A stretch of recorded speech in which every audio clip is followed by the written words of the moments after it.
நம்ம வாங்கினது 5 கோடிங்கண்ணா, உண்மைதான்.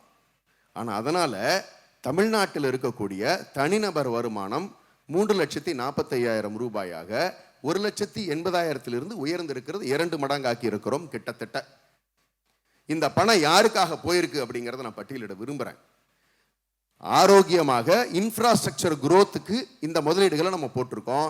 சாமானியர்களுடைய வாழ்வியலை மேம்படுத்துறதுக்காக நம்ம போட்டிருக்கோம்.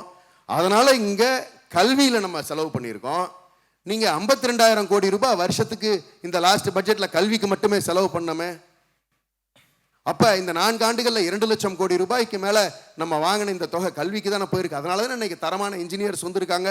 இன்னைக்கு இந்தியாவிலேயே கல்வியில் சிறந்து விளங்குகின்ற மாநிலமாக இருக்கிறது தமிழ்நாடு இல்லையா?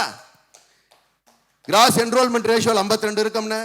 இன்னொன்று அண்ணா சொல்லிக்கிட்டே இருந்தார், 32 ஆண்டு இருக்கிறோம், நாங்கள் தான் உருவாக்கி இருக்கிறோம். அண்ணே, ரோடு நாங்கள் போட்டதுன்னு உங்களால் திசை மாதிரியெல்லாம் போகவே முடியாது.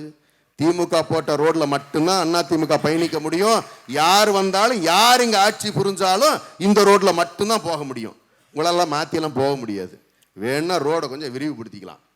சுருக்கவோ புது ரோடோ அண்ணா திமுக வாழ்க்கையில் போட்ட வரலாறு கிடையவே கிடையாது. இதே ரோடு நீங்கள் இதுலேயே பயணிச்சிருக்கீங்க. யார் ரோடு போட்டதுன்னா திமுக போட்டது தான்.